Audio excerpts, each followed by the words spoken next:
Big pass நடிகையும் பிரபல மாடலுமான ஷபாலி ஜரிவாலா சமீபத்தில் திடீர்னு மாரடைப்பு ஏற்பட்டு உயிரிழந்திருக்காங்க. அவரது மறைவு பாலிவுட்டை அதிர்ச்சிக்குள்ளாக்கி இருக்கு. அவங்களுடைய மரணத்தில் பல சந்தேகங்கள் எழவே அது குறித்து போலீசார் விசாரணை நடத்திட்டு வந்துட்டு இருக்காங்க. கடந்த வெள்ளிக்கிழமை இரவு அன்னைக்கு அவருக்கு உடல்நிலையில் சிரமம் ஏற்பட்ட போது ஷபாலியின் தந்தை மற்றும் கணவர் அவரை உடனடியாக மருத்துவமனைக்கு கொண்டு போயிருக்காங்க. அங்கு மாரடைப்பு ஏற்பட்டு இறந்ததாக அறிவிக்கப்பட்டிருக்கு. அவரது உடல் பிரேத பரிசோதனைக்கு அனுப்பப்பட்டது. தடயவியல் நிபுணர்கள் ஷபாலியின் வீட்டில் சோதனை செய்து முக்கிய ஆவணங்கள் மற்றும் ஷபாலி இத்தனை ஆண்டுகளாக பயன்படுத்தும் மருந்துகளை எடுத்துட்டு போயிட்டு ஆய்வு செஞ்சுட்டு வந்துட்டு இருக்காங்க. வீட்டில் பறிமுதல் செய்யப்பட்ட மருந்தில் வயதை குறைத்து காட்ட பயன்படுத்தும் மருந்துகள், வைட்டமின் மாத்திரைகள் இருந்தது குறிப்பிடத்தக்கது. இது குறித்து போலீசாரும் விசாரிச்சுட்டு வந்துட்டு இருக்காங்க. ஷபாலி தோல் வெள்ளையாக இருக்க வேண்டும் என்பதற்காகவும் மருந்து எடுத்துக் கொண்டிருந்தது தெரிய வந்திருக்கு. இது தவிர ஹார்மோன் மாத்திரைகளையும் பயன்படுத்தி வந்திருக்காரு.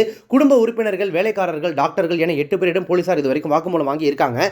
முதல் கட்ட விசாரணையில் வீட்டில் எந்தவித சண்டையோ அல்லது வன்முறை நடந்ததற்கான அறிகுறிகளோ இல்லை. பிரேத பரிசோதனை அறிக்கை அடிப்படையில் தடயவியல் நிபுணர்கள் அடுத்த கட்ட நடவடிக்கை எடுப்பார்கள் அப்படின்னு சொல்லி போலீசார் தெரிவிச்சிருக்காங்க. மரணத்திற்கான உண்மையான காரணம் என்ன அப்படின்றது இதுவரைக்கும் கண்டுபிடிக்கப்படல. ஷபாலியின் மரணம் குறித்து போலீசார் சொல்லும்போது, ஷபாலி கடந்த 7 முதல் 8 ஆண்டுகளாக வயதை குறைத்து காட்டக்கூடிய மருந்தை தொடர்ந்து எடுத்துட்டு வந்துட்டு இருக்காரு. ஷபாலி வீட்டில் 27ஆம் தேதி ஏதோ ஒரு பூஜைக்கு ஏற்பாடு செஞ்சிருக்காங்க. இதற்காக ஷபாலி விரதம் இருந்திருக்காங்க. விரதம் இருந்த போதும் கூட மாலையில் ஷபாலி வயதை குறைத்து காட்டும் அந்த ஊசியை டெய்லி போட்டுட்டு வந்துட்டு இருக்காங்க. இந்த மருந்துகளை கடந்த சில ஆண்டுகளுக்கு முன்னாடி ஒரு டாக்டர் தான் அவங்களுக்கு ரெக்கமெண்ட் பண்ணியிருக்காரு.